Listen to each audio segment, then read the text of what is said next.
Assalamualaikum dan salam sejahtera.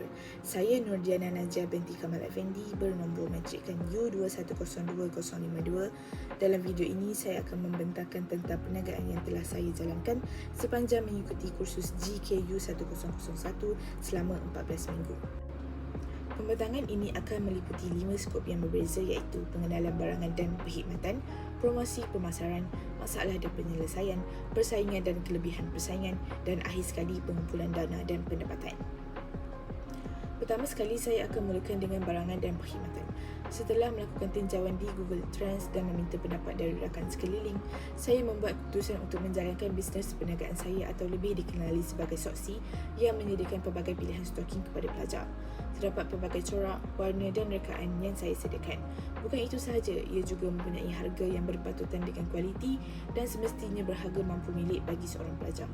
Dengan harga RM5, pelanggan boleh mendapatkan sepasang stoking. Antara kelebihan produk jualan saya adalah ia dapat memberi keselesaan yang maksimum sewaktu berjalan, dapat digunakan sebagai aksesori tambahan untuk melengkapkan lagi outfit pelanggan, serta dapat membantu wanita muslimah dalam menutup aurat mereka. Antara aktiviti yang telah saya jalani bagi tujuan promosi dan pemasaran adalah saya membuka akaun Instagram bagi tujuan promosian produk. Saya juga menyebarkan info perniagaan di media sosial terutamanya WhatsApp dan Instagram. Selain itu, saya turut menampal poster-poster di beberapa sudut kolej kediaman ke-12 dan mempromosikan produk secara fizikal di sekitar Fakulti Sains. Antara masalah yang saya hadapi sepanjang menjalani perniagaan adalah kurang kemahiran dan pengalaman dalam mengendalikan bisnes, memandangkan ini merupakan kali pertama saya menjalankan perniagaan. Bagi mengatasi masalah ini, saya bertanya kepada mentor dan juga rakan-rakan yang berpengalaman dalam melakukan perniagaan. Saya juga turut melakukan kajian dengan melayari internet dan juga menonton video di YouTube. Masalah kedua yang saya hadapi adalah kekangan masa disebabkan jadual kelas yang padat. Memandangkan saya merupakan seorang pelajar sepenuh masa, saya perlu menghadiri kuliah, menjawab ujian dan juga melakukan tugasan dari kursus-kursus lain. Jadi untuk menyelesaikan masalah tersebut, saya membuat keputusan untuk melakukan perniagaan sepenuhnya secara atas talian dan bukannya sepenuh masa. Saya juga menyediakan jadual perniagaan yang fleksibel di mana pada kebiasaannya saya akan menerima pesanan pada waktu siang, membuat penghantaran pada waktu malam dan menerima maklum balas dari pelanggan bagi tujuan pendokumentasian pada hujung minggu. Akhir sekali, saya juga mengalami kesukaran dalam memperoleh pelanggan pada peringkat awal. Pelanggan yang diperolehi tidak mencapai sasaran. Jadi oleh itu, saya menggiatkan lagi usaha dalam mempromosikan perniagaan dan turut menawarkan potongan harga bagi pembelian 3 pasang stoking dan ke atas dengan tujuan ia dapat menarik minat orang ramai. Semasa menjalankan perniagaan, saya mempunyai pesaing dari kalangan penjual-penjual stoking di aplikasi Shopee. Saya merasa tercabar kerana mereka menjual stoking dengan harga yang lebih rendah dan rekaan stoking mereka juga mempunyai variasi. Bukan itu sahaja, mereka juga mempunyai bilangan pelanggan yang ramai.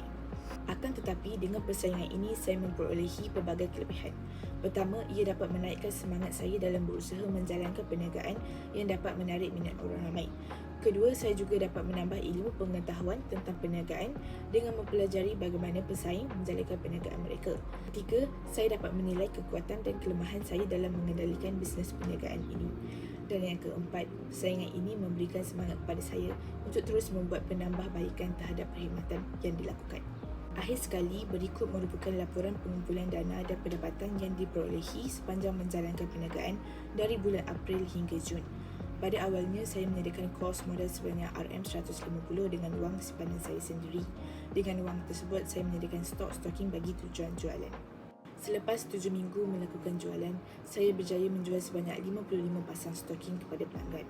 Jumlah pendapatan secara keseluruhannya adalah sebanyak RM275. Akan tetapi disebabkan promosi yang telah saya tawarkan iaitu potongan harga sebanyak RM2 untuk pembelian 3 pasang stoking dan ke atas, RM12 perlu ditolak menjadikan jumlah akhir pendapatan saya sebanyak RM263.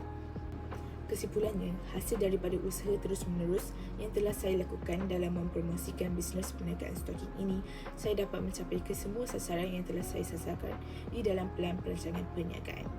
Oleh itu, sekian, itu sahaja daripada saya. Terima kasih.